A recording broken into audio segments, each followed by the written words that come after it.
Quero saudar a todos os irmãos com a paz do Senhor e quero dar boas-vindas aos seguidores. Hoje iremos falar um assunto importante nessa live sobre Mateus 24. E o nosso convidado é o pastor Edmar Ribeiro. Ele que é especialista em escatologia, tem diversos livros, tem uma abordagem bastante ampla no assunto, participa de debates, participa aí de outros canais de comunicação e é um servo de Deus, uma pessoa humilde, com bastante conhecimento para edificar as nossas vidas. Então convido você a se interagir, faça seu comentário, compartilhe essa live por gentileza, envie para amigos, irmãos, irmãos que gostam de estudar escatologia, que têm dúvidas sobre esse tema, a questão do pré-tribulacionismo, pós-tribulacionismo, as coisas que vêm acontecendo em Israel nos dias de hoje.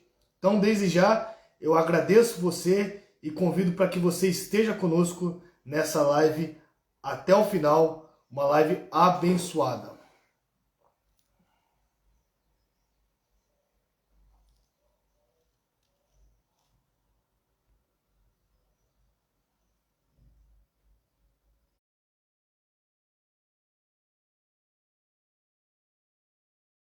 Vamos esperar que ele entre, o convite está sendo feito.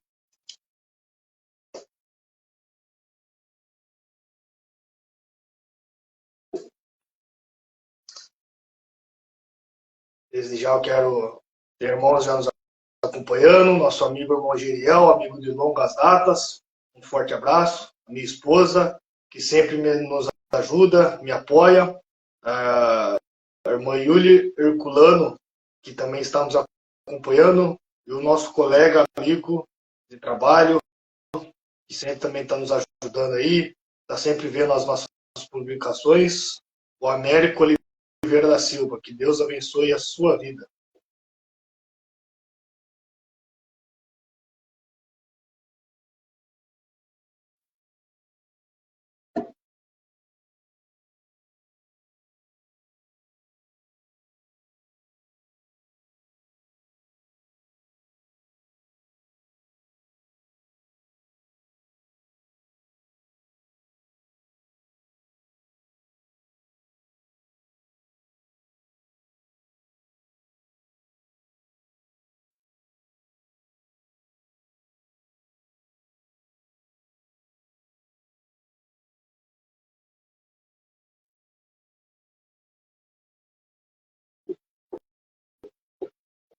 Vamos esperar o pastor Edmar, sinal de transmissão.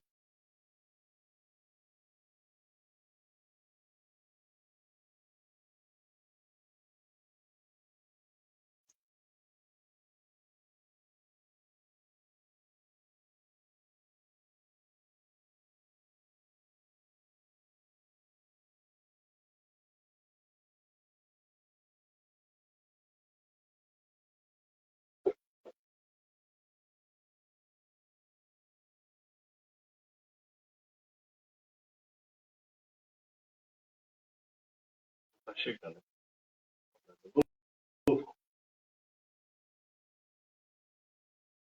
Estávamos testando agora.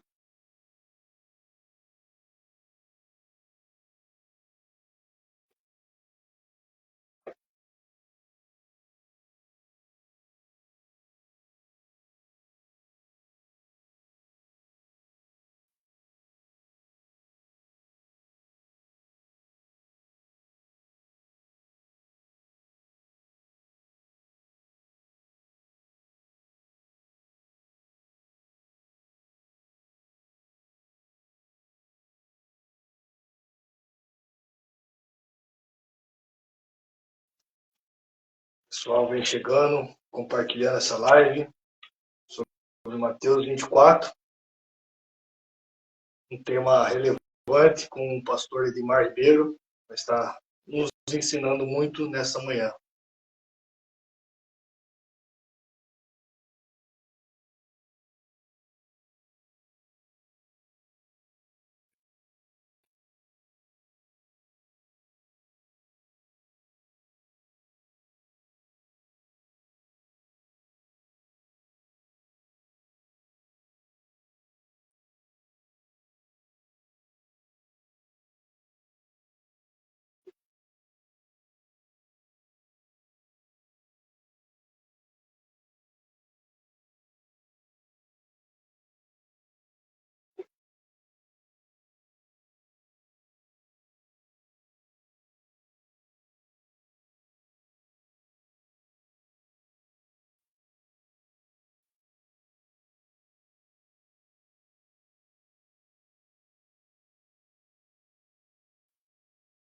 pastor Edmar Ribeiro já está nos acompanhando.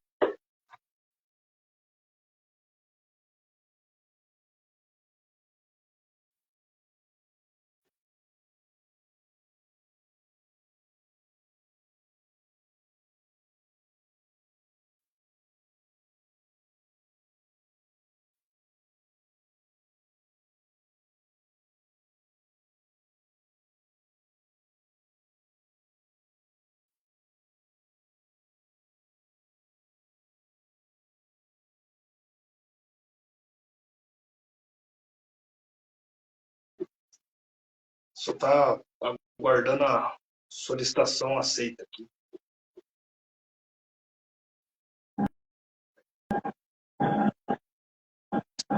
Está me ouvindo, André? Estou ouvindo perfeitamente, pastor Edmar. Ok, obrigado. Podemos começar? Sim, podemos sim. Vamos fazer uma oração? Vamos. Pode. Soberano e eterno Deus, Deus de toda honra, de toda glória, queremos te agradecer, Senhor, por esse momento que podemos falar a tua palavra, anunciar o teu evangelho, Senhor. Louvamos a ti pela vida do pastor Edmar Ribeiro.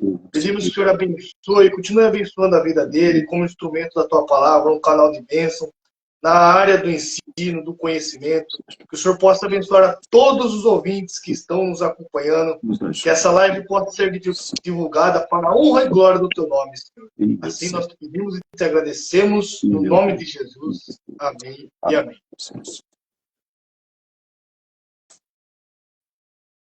Bom, pastor Edmar Ribeiro, desde já eu quero agradecer a sua pessoa, que humildemente nos atendeu, não poupou, não teve dificuldades, né, para que estivesse aqui. Nosso muito obrigado. Para nós é uma honra, uma alegria ter o pastor nos atendendo aqui essa manhã para falar sobre um tema importante, né? O senhor que é uma referência para nós na área do ensino, principalmente na ênfase escatológica, e eu pediria que o senhor se apresentasse, falasse sobre os seus livros, sobre a igreja que o pastor congrega. Está com a palavra o pastor Edmar Ribeiro. Meu querido irmão André, eu não sei, a sua imagem não está aparecendo para mim aqui, viu? Mas eu quero, desde já, lhe cumprimentar na paz do Senhor Jesus e dizer que é uma satisfação estar participando aqui desse trabalho que o irmão desenvolve, aí instruindo e edificando várias pessoas. E a gente vem cooperando com o reino de Deus em algumas atividades, por bondade do Senhor e Salvador Jesus Cristo. E eu sirvo a Deus na Assembleia de Deus no Ipiranga, sou pastor adjunto na nossa sede em São Paulo, aqui presidida pelo nosso pastor-presidente, pastor Alcides Favre, que conduz aí todo o ministério no Ipiranga, a convenção, a Comoexpo, e outros departamentos filiados ao ministério. O nosso trabalho tem sido aí realizado na área do ensino, da pregação, da publicação de obras. Nós temos aí várias obras publicadas, algumas delas aí adotadas em escolas teológicas. Temos aqui, por exemplo, esse livro aqui, Missões e Pedagogia Cristã, é um deles. Temos também aqui Administração Eclesiástica e Língua Portuguesa, é mais um outro dos nossos livros. O Segredo do Amor, que é um livro voltado para a família, que a gente trata desde da tenra idade, da estrutura da personalidade.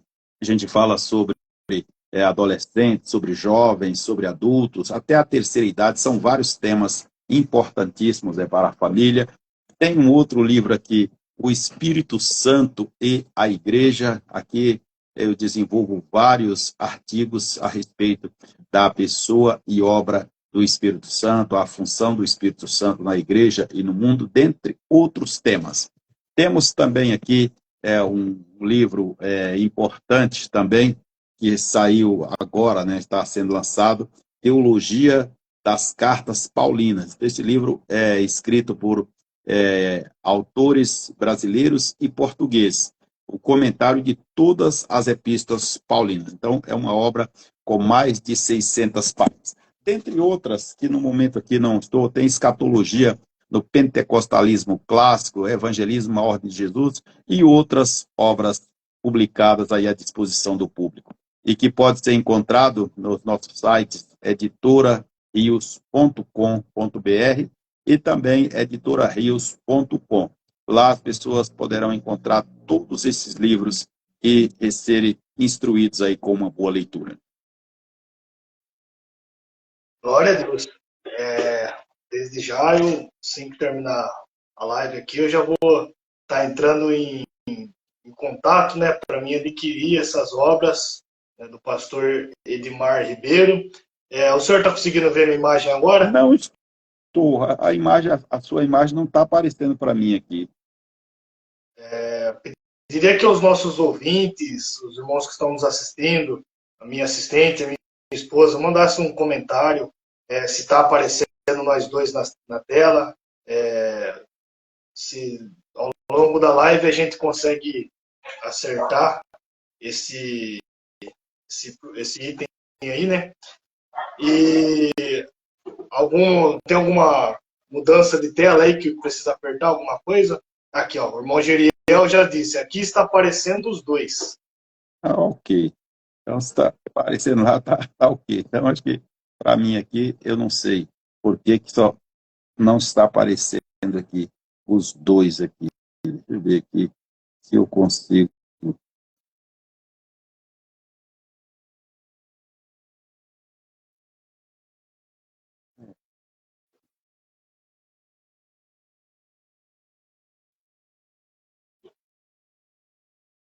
Mas podemos prosseguir aí, viu, irmão? André, que eu não sei aqui o que ele está aqui, que para mim aqui só ficou aqui a minha tela. Maravilha, então, pastor. Qualquer coisa, só dá um alô aí diante das perguntas, né? A gente tenta fazer alguma correção, algum reparo aqui. Certo. Mas tudo bem. Se para lá para o nosso pessoal está tudo ok, né? O pessoal estão vendo bem a imagem lá, não há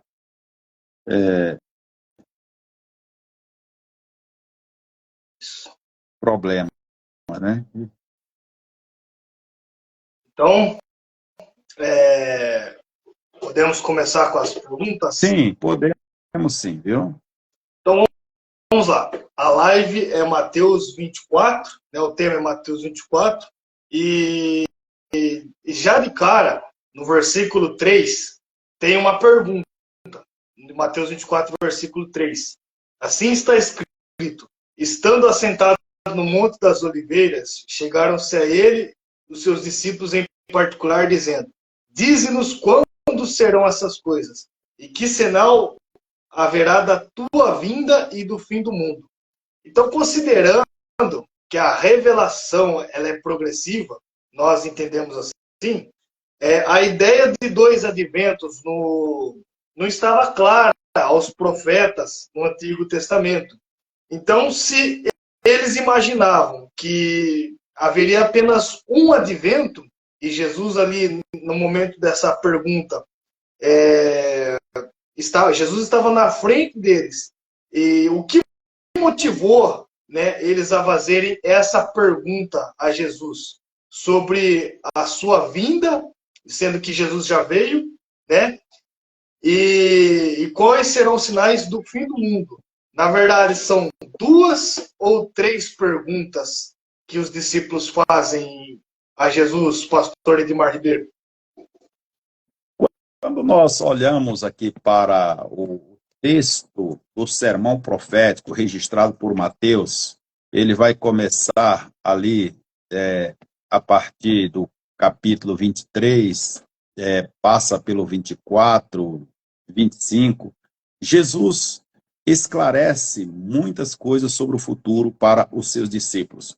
Quando nós olhamos aqui a primeira pergunta, desculpe, a primeira pergunta que os discípulos dirigem a Jesus, eles ainda estão ali no templo, saindo do templo. Então, eles querem saber de Jesus o que vai acontecer e quando vai acontecer. Isso porque, quando nós olhamos relacionado aqui os acontecimentos futuros, profetas fizeram menções a respeito da vinda de Jesus, tanto do nascimento quanto da sua vinda para o futuro. Mas nós vamos observar que isso para os profetas não parecia assim algo tão claro. Eles falaram sobre o assunto, mas não ficava tão claro em relação à vinda de Jesus ou às fases da vinda de Jesus. Então, observe que quando os discípulos aqui, com essa preocupação de saber alguma coisa, por que disto? Já que eles esperavam um libertador, mas o libertador que eles estavam esperando não era o libertador no contexto da espiritualidade, da vida eterna. Eles estavam esperando um libertador no plano político. Tá? Eles estavam esperando que Jesus fosse aquele que os livraria do jugo do Império Romano, já que os judeus nunca aceitaram de forma natural a dominação romana sobre o seu território e, consequentemente, sobre as suas vidas, dado um sistema político, religioso, que entrava em contradição com os princípios defendidos pelos judeus. E aqui os discípulos, então, se dirigem a Jesus com as perguntas. No primeiro momento, eles mostram a beleza do templo e Jesus diz para eles que não ficaria pedra sobre pedra que não fosse derribada. E nós vamos observar, na sequência, os discípulos, então, fazem, na verdade, aqui, 3 perguntas. Se você não olha o texto atentamente, não dá para perceber que são 3 perguntas. Então, observe bem que eles perguntam: quando serão estas coisas? Eles queriam saber quando, já que Jesus tinha falado ali sobre o templo que iria ser demolido, eles queriam saber quando, Senhor, vai acontecer. No segundo momento, aí eles já mudam, já são 2 perguntas diferentes. Eles querem saber de Jesus quando será a vinda do Senhor Jesus, porque eles já tinham ouvido Jesus falar a respeito da sua vinda no plano espiritual, no plano para a eternidade, aqui já superando aquele questionamento, aquela indagação que havia no íntimo dos judeus em relação ao Império Romano. Agora, eles já tinham ouvido de Jesus, já tinham aprendido de Jesus, agora eles queriam saber sobre a vinda de Jesus, ou seja, a segunda vinda do Senhor Jesus Cristo. Quando ela se daria, quando isso iria acontecer. E nós vamos observar que aqui, nesse quesito, o Senhor Jesus, aliás, ainda há uma segunda pergunta aqui, tá, que eles fazem para o Senhor Jesus, que é quando será o fim do mundo. Então, observe que quando as coisas iriam acontecer, quando Jesus viria e quando seria o fim do mundo. E Jesus, então, passa a dar-lhes uma resposta bem interessante a respeito aí dos adventos, viu? Como assim? Considerando que, ou seja, quando essas coisas iriam acontecer, Jesus não deu uma resposta taxativa. Olha, vai acontecer em tal tempo, a vinda também será, e o fim do mundo, porque a resposta seria aqui semelhante para todas as 3 perguntas.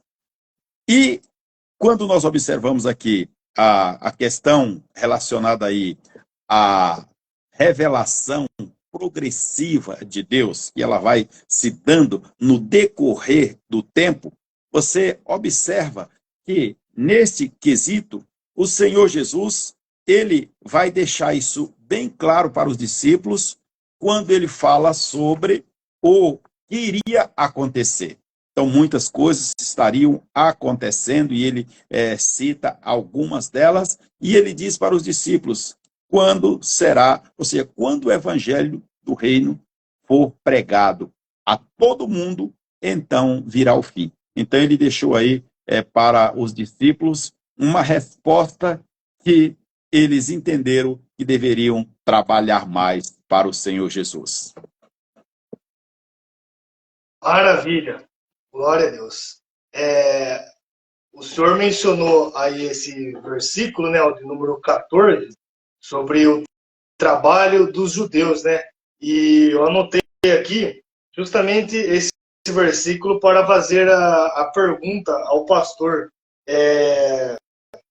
Tá, o versículo 14, né? Vai dizer que quando o evangelho for pregado no mundo todo, virá o fim. Então, esse fim que Jesus está mencionando aqui, alguns pregadores dizem que se refere ao arrebatamento da igreja, mas parece que isso aqui é um texto diretamente ao povo judaico. Seria o fim, por exemplo, o fim do governo humano para Jesus instituir o reino milenar? Como que o senhor enxerga esse versículo? Em que pese muitas discussões a respeito desse fim, que fim seria este, na verdade, aí apresentado? Muitos estudiosos conservadores acreditam que este fim se refere exatamente ao arrebatamento da igreja, e eu me filio a esta corrente, que este fim aqui, ou seja, o fim do trabalho evangelístico realizado pela igreja, quando a igreja conseguir concluir este projeto, e aí há algumas discussões, quando a igreja primitiva ela inicia esse projeto de anunciar o evangelho, o apóstolo Paulo vai muito longe. Há quem diga que a igreja primitiva alcançou todo mundo conhecido. Mas a partir de séculos posteriores, outras regiões do mundo surgiram, outros povos surgiram, e estes povos, nem todos ainda foram alcançados no século XXI. Então, a igreja tem muito trabalho para fazer, como às vezes se diz popularmente, para abreviar a vinda do Senhor Jesus Cristo, se é que pode-se usar esta expressão. A igreja tem muito a fazer no campo missionário, observando aí a palavra de Jesus. Quando esse evangelho do reino for pregado em todo o mundo, então virá o fim. E aí nós podemos aqui dizer que Jesus se dará por satisfeito com o trabalho da igreja e então ela já estará apta para ser arrebatada. Glória a Deus. Então, esse versículo, ele é um alerta, né, para a igreja, no quesito missões, no quesito pregação evangelística, para alcançar povos, alcançar nações que ainda não ouviram o evangelho.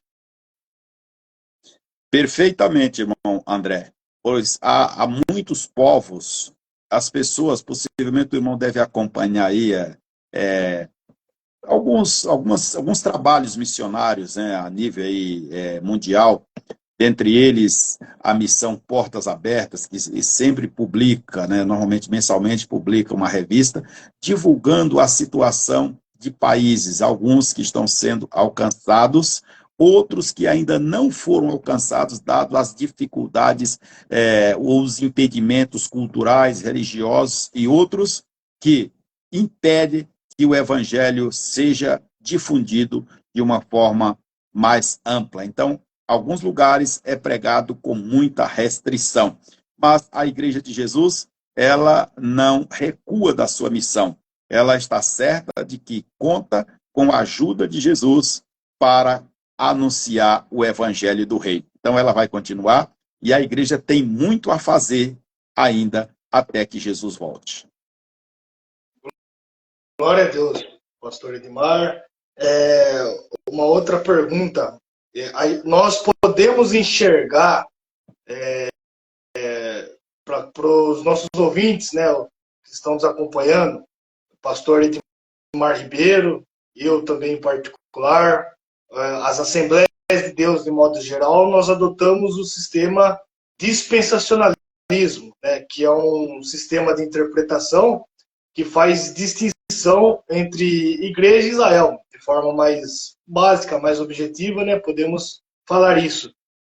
Então, olhando para o texto de Mateus 24, nós encontramos a igreja em Mateus 24, existem opiniões de acadêmicos, uns vão dizer que a igreja está em Mateus do versículo 4 até o versículo 8, outros vão dizer que a igreja está em Mateus do versículo 4, se eu não me engano, acho que até o versículo 15, e se não me falha a memória aqui, era a opinião de Scofield, por exemplo.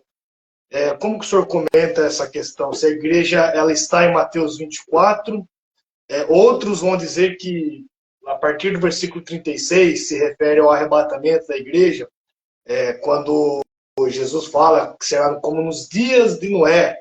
Então, até que chega ao versículo 36, a igreja não está em Mateus 24. O que o senhor pode comentar sobre isso para nós?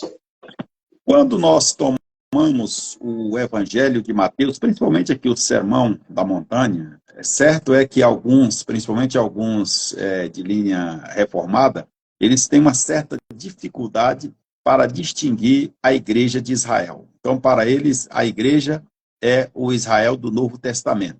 E esquece que a Bíblia faz uma distinção muito clara. Israel é um povo que Deus trata a ele como nação. A igreja é um outro povo que Deus trata individualmente, o cristão. Então, há uma distinção aí muito importante. E a igreja, ela está presente, sim, em Mateus 24. É muito claro. Nós vamos ter aqui a presença da igreja e a presença de Israel.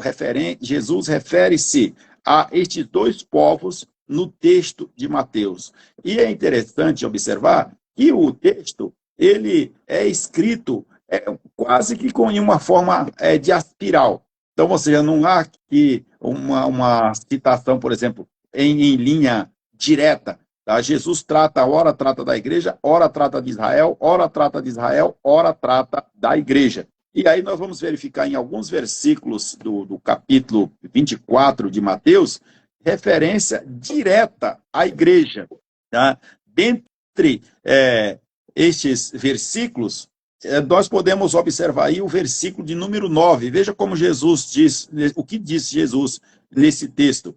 Então vos hão de entregar para serdes atormentados e matar-vos-ão, e sereis odiados de todas as gentes por causa do meu nome. Então veja que essa citação de Jesus aqui não é uma referência a Israel, nação, mas é uma referência à igreja. Até porque Israel, nação, rejeitou o Senhor Jesus Cristo.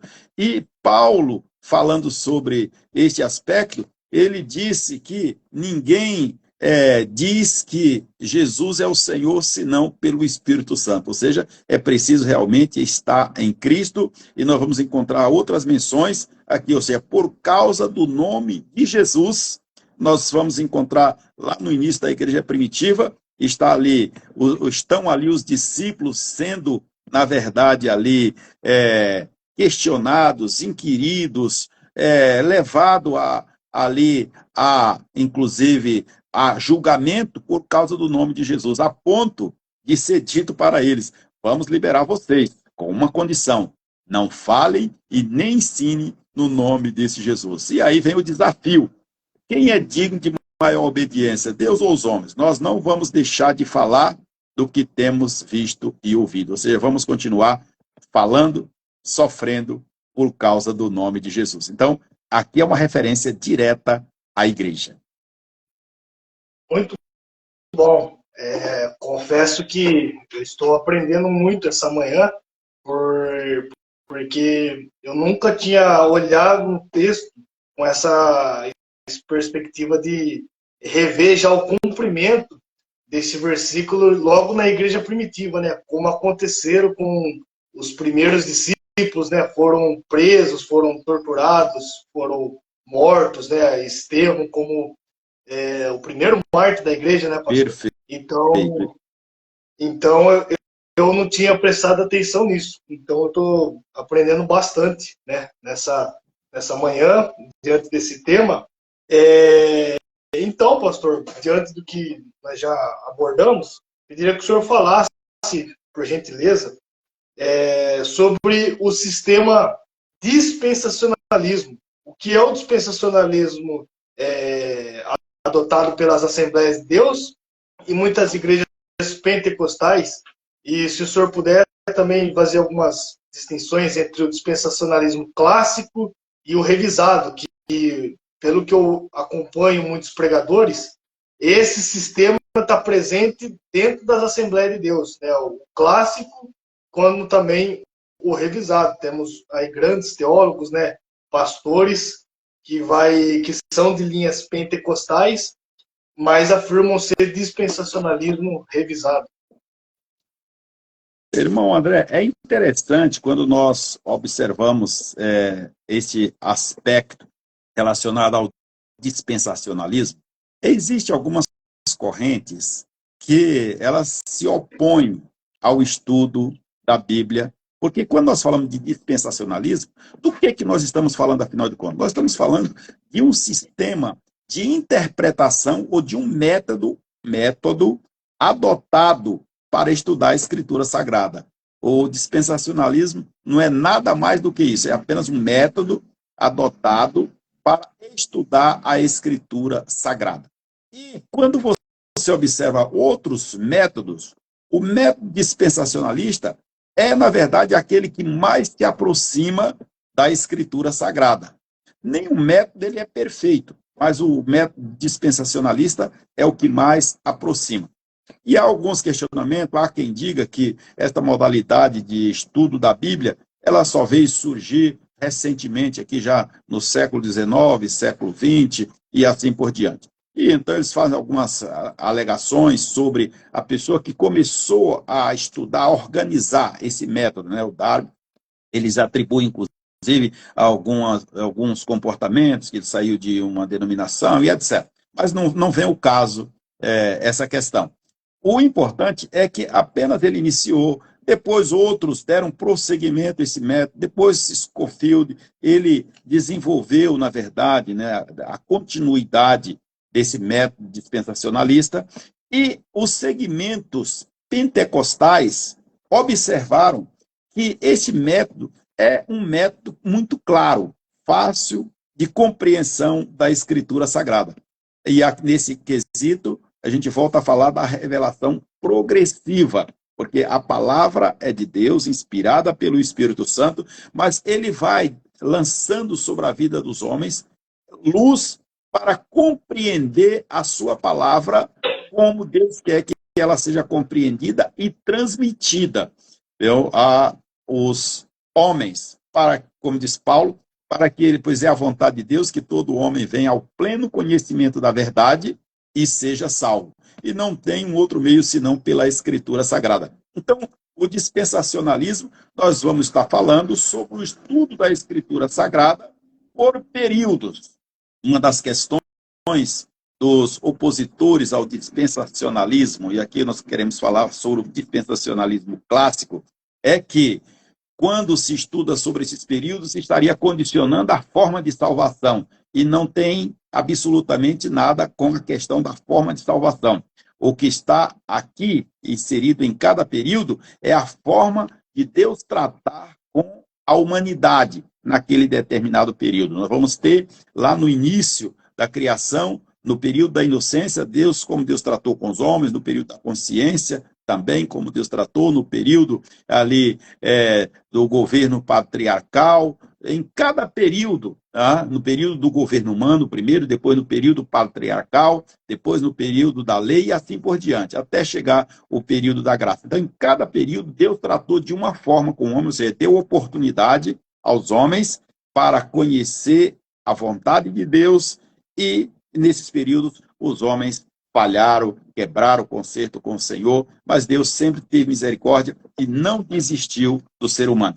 Então, no caso aqui do dispensacionalismo, muita coisa a gente poderia falar, mas aqui para resumir, é o dispensacionalismo clássico. Já o dispensacionalismo revisado, tá? Na verdade, o revisado, ele faz uma mescla, tá? Então ele toma alguns pontos do dispensacionalismo, depois retrocede, depois toma outros pontos, e aí, no caso do revisado, ele se aproxima muito com o pós-tribulacionismo. Então, a partir daí, passa a tentar aqui excluir textos bíblicos, por vezes confundir, pensar que tudo é a mesma coisa em muitos pontos, principalmente quando trata da vinda de Jesus, primeira e segunda fase. Então, eles não conseguem distinguir com muita precisão. E aí fica, de fato, para os que estão ouvindo, né, no caso dos defensores do dispensacionalismo revisado, surge algumas dúvidas e, então, mesmo sem a fundamentação bíblica suficiente,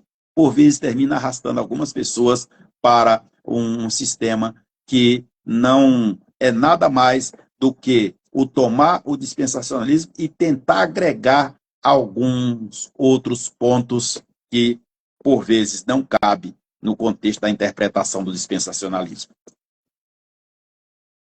E é interessante que os irmãos, principalmente os reformadores, né, que não adotam esse sistema, eles alegorizam muito as escrituras, né, dizendo que todas as profecias para Israel elas se cumprem na igreja. Só que eles tiram o sentido literal do texto.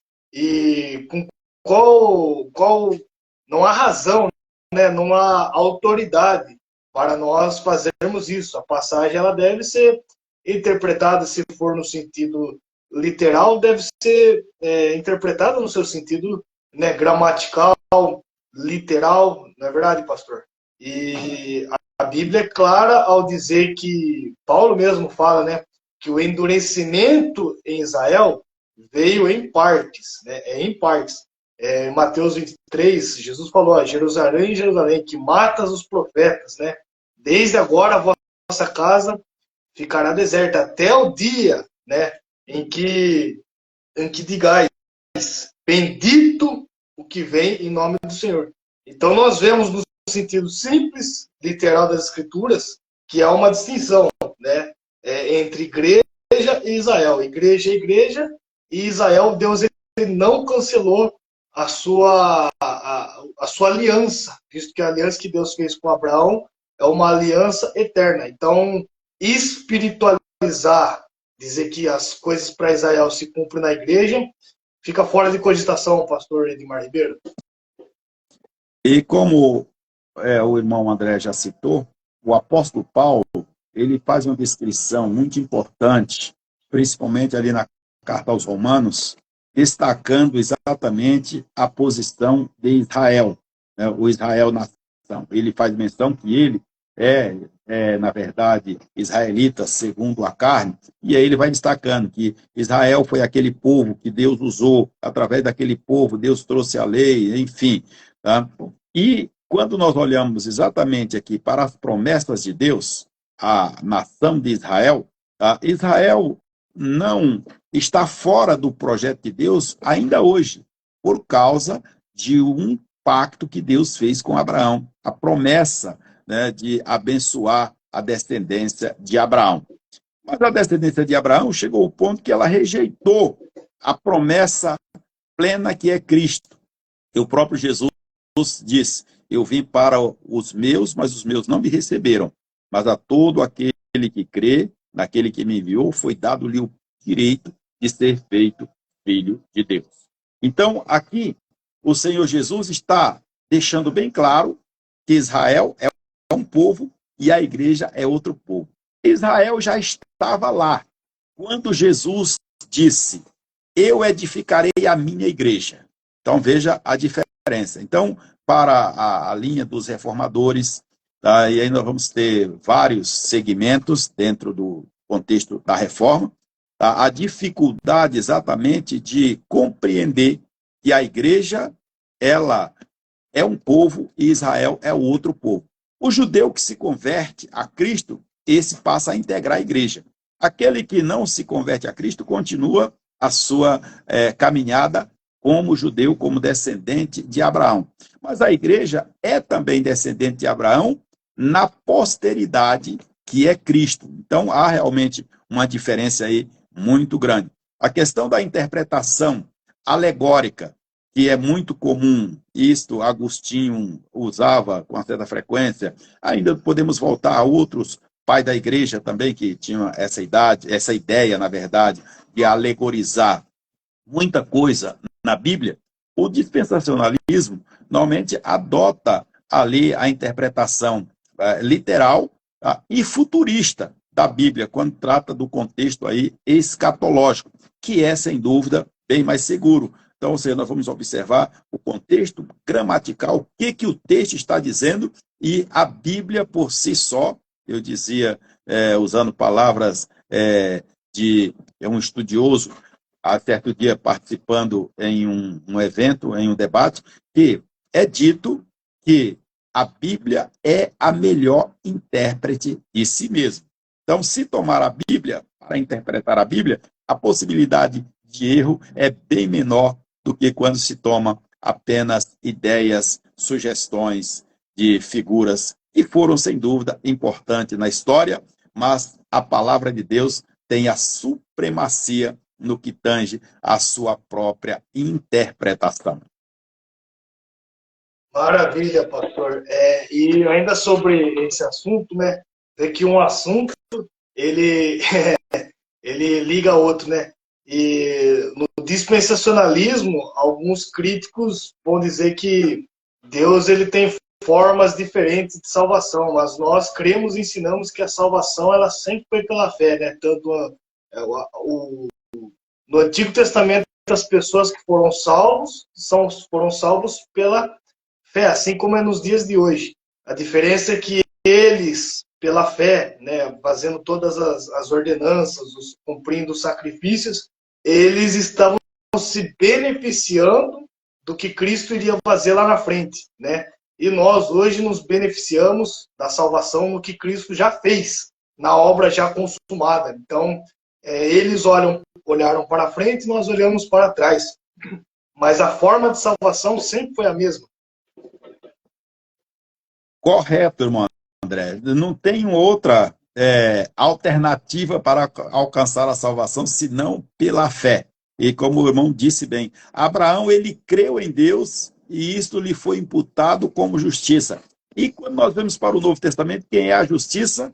Jesus Cristo é a justiça de Deus. Então, nós vamos observar que as críticas levantadas aí contra o método dispensacionalista de estudo das escrituras sagradas, elas realmente não têm assim como prevalecer quando se olha para a própria escritura. E Paulo deixa bem claro que a salvação não vem de obras para que ninguém se glorie, mas é um dom gratuito de Deus, é um presente de Deus para aqueles que creem.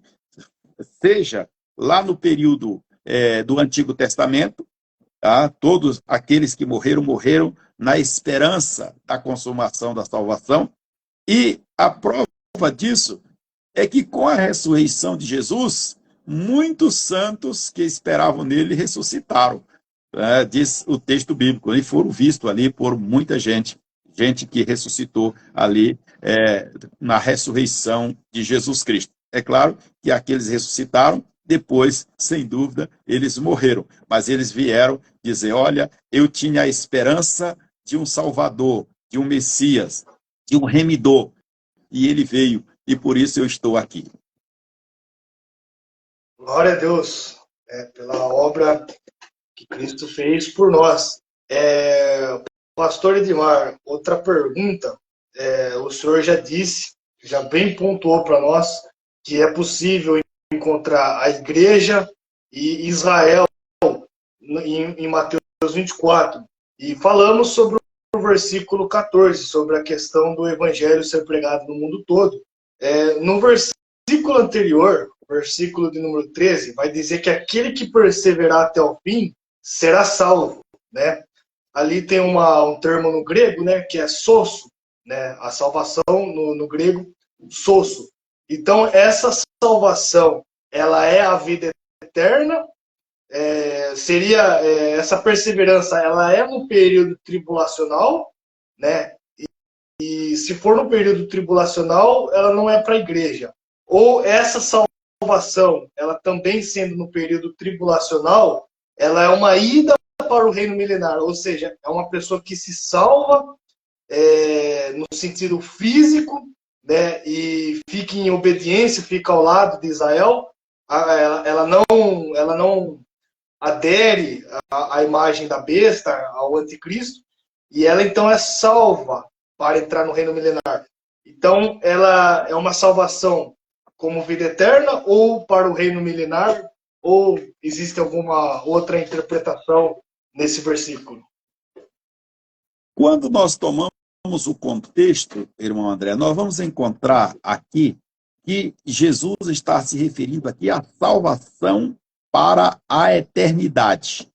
Pois se você observa o contexto, o Senhor Jesus vai nos falar sobre a situação da tentativa de enganar os falsos profetas, tá? Ali tentando enganar a muitos, a iniquidade tomando conta dos corações, e Jesus então adverte, mas aquele que perseverar até o fim, esse será salvo. Ele não vai ser enganado pelos falsos profetas, ele não vai se corromper pela iniquidade do mundo, porque ele tem um compromisso firme com Jesus. Ainda que no contexto da aplicação, pode ser sugerido aí a aplicação da salvação em outros aspectos. Todavia, o texto em si, literalmente, está tratando da vida eterna. Glória a Deus. Pastor Edmar, no versículo, em Mateus 24, do versículo 15 ao 28, nós encontramos elementos judaicos no texto, né? Então, podemos esperar nessa linha de interpretação uma reconstrução do templo de Israel como um dos sinais para o fim? É interessante, irmão André, olharmos exatamente para esse texto, observando que Jesus estava falando para um grupo de judeu, vivendo na cultura judaica. A forma dele abordar aqui este assunto não teria como ser diferente. Mas quando você observa aqui o texto, Jesus, a forma que Jesus vem desenvolvendo aqui, apresentando aqui para os discípulos, nós vamos observar que aqui o que nós observamos é uma advertência do Senhor Jesus Cristo sobre os acontecimentos que se darão naquele período após o arrebatamento da igreja. Para nós que cremos, à luz da Escritura Sagrada, que a igreja não passará pela grande tribulação. E naquele período, ali, haverá realmente muitas situações que vão provocar aflição em relação à questão, por exemplo, do templo aqui, quando Jesus diz, fazendo menção da profecia de Daniel, ele faz menção aqui do comportamento do anticristo.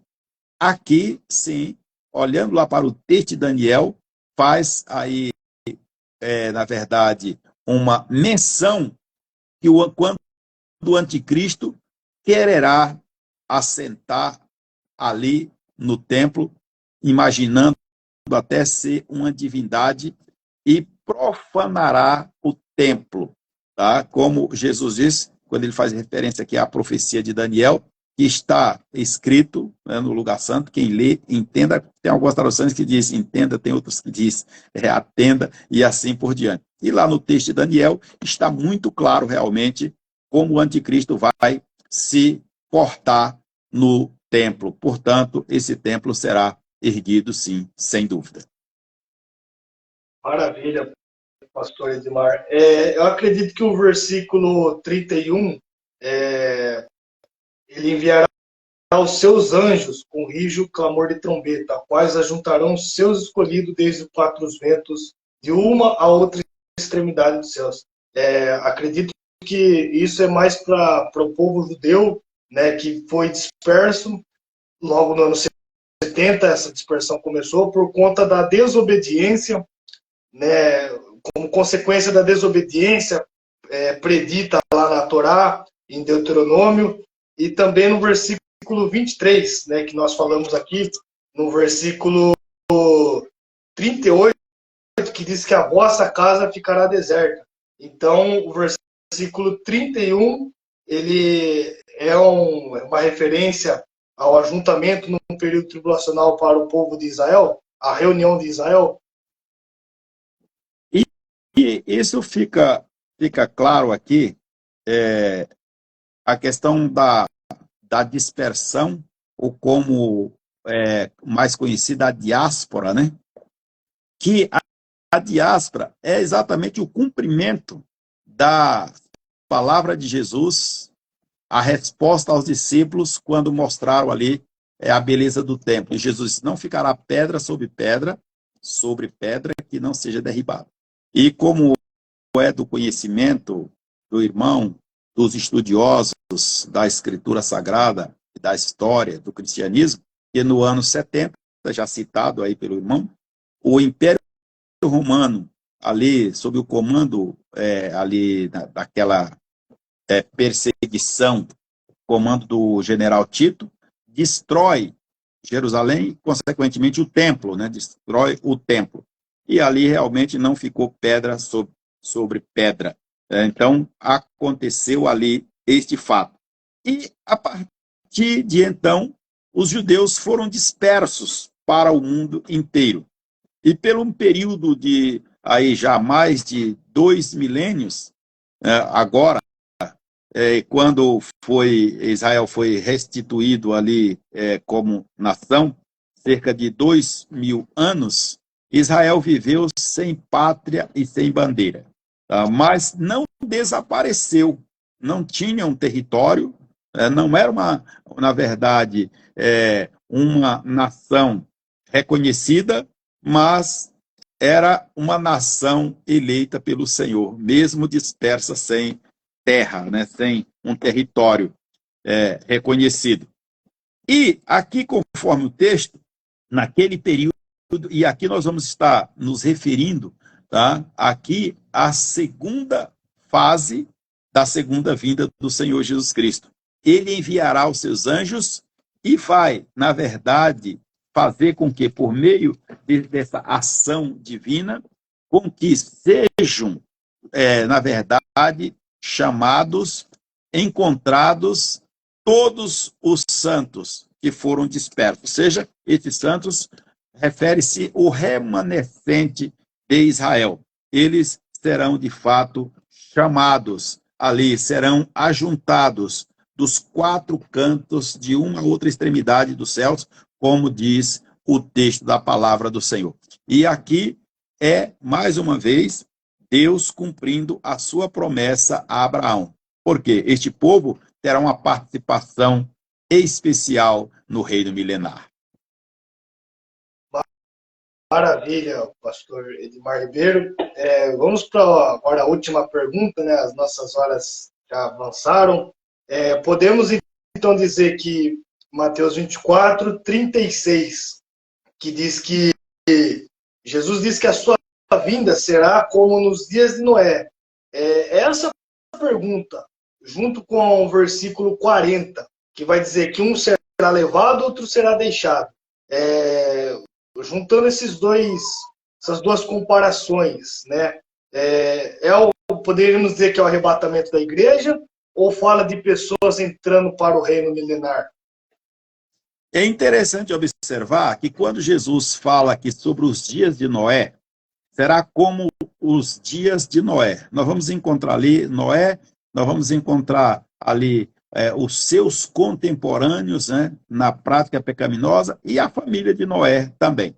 Tá? Então, ou seja, quando Jesus fala sobre este assunto, ele está, na verdade, despertando nos seus ouvintes, nos seus leitores, que a igreja deve estar preparada, porque a semelhança de Noé, ali comunicando, né, a palavra de Deus, a destruição do mundo por meio do dilúvio, e o povo rejeitando e preferindo as práticas pecaminosas, a igreja hoje também, de forma semelhante, continua anunciando o evangelho do reino e grande parte do mundo desprezando a mensagem de Cristo Jesus. E aí o Senhor Jesus Cristo aqui, quando ele trata do assunto, ele disse que a vinda do Filho do Homem será semelhante.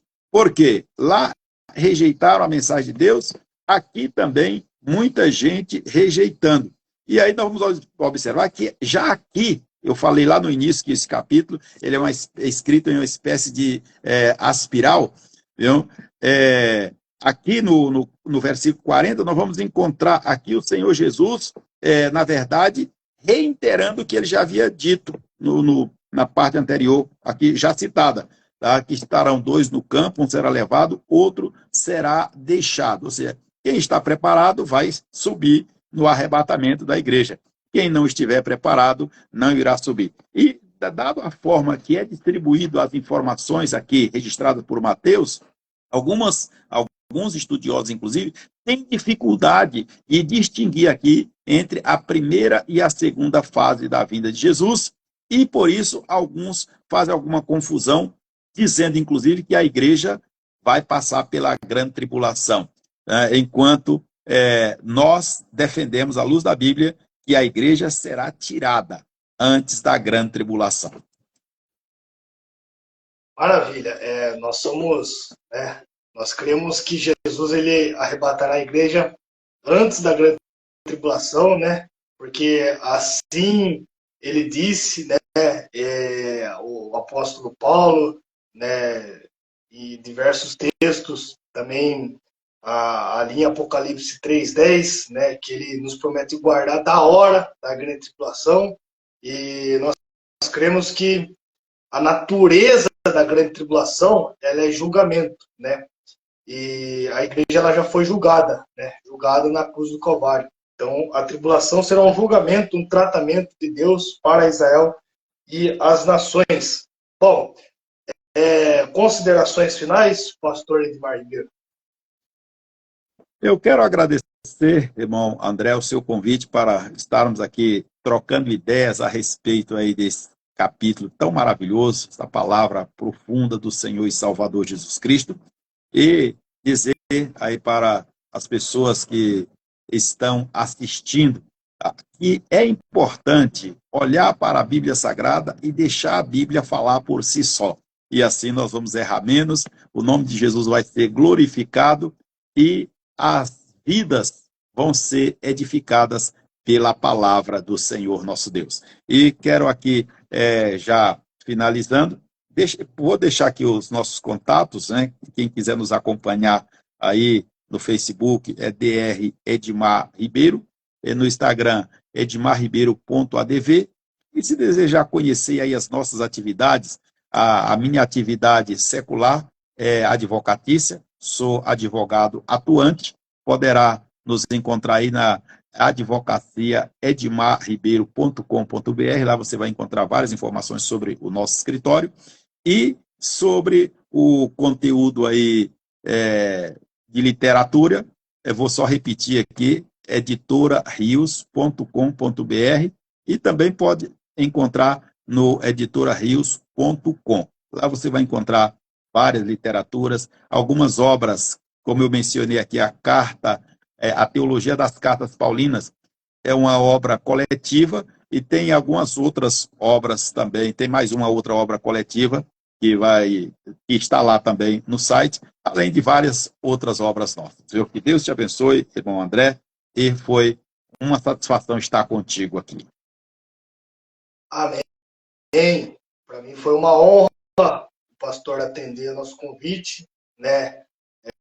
De forma muito humilde, com bastante disposição, vontade de estar aqui, né? Nós tínhamos marcado num sábado retrasado, né? Mas tivemos um imprevisto, mas hoje prontamente ele nos atendeu, e dizer ao pastor que se ele estiver disponível por uma outra data, que não ficará só dessa vez, mas terão outras oportunidades, né? Agora eu tenho o contato do pastor. Queremos aproveitar ao máximo a instrumentalidade, né? Esse gabarito teológico para aprendermos para a honra e glória do Senhor, porque a Bíblia fala, né? Para crescermos, né? 2 Pedro 3,18, crescermos na graça e também no conhecimento. Então, eu agradeço muito o pastor Edmar Ribeiro por nos atender esta manhã e recomendar a todos os irmãos, né? O contato dele está aí, as redes sociais, os livros, as obras publicadas, que os irmãos possam ter acesso para adquirir conteúdo relevante, material para abençoar a sua vida. Pastor Edmar, Deus abençoe, muitíssimo obrigado, e peço que, por gentileza, o senhor possa dirigir uma oração. Eu quero aqui só dizer para o irmão que eu estou à disposição, irmão André. À medida da minha disponibilidade, será sempre um prazer estar cooperando com esse trabalho que o irmão faz. Deus abençoe. Então vamos agradecer a Deus. Senhor Jesus, nós te agradecemos, meu Deus. Senhor, pela vida do teu servo, irmão André. Pai, abençoa, Senhor, cada participante, Senhor, deste evento, e que a tua palavra, Senhor, dirija os nossos passos e que o teu Santo Espírito dê, Senhor, graça, alegria e paz a cada coração. No nome de Jesus, te agradecemos. Amém. Amém. Deus abençoe os irmãos que estão nos acompanhando. O Matheus, que é o nosso colega da Rádio Ebenezer. O Ademir Conceição, Deus abençoe, ele está mandando aqui, Deus abençoe também. Nosso irmão David Alan, Deus abençoe. Deus abençoe todos os ouvintes que nos acompanham esta manhã, nessa live, para a honra e para a glória do Senhor. Um forte abraço a todos. Deus abençoe mais uma vez, pastor Edmar. Um abraço fraternal e até a próxima, querendo Deus. Amém.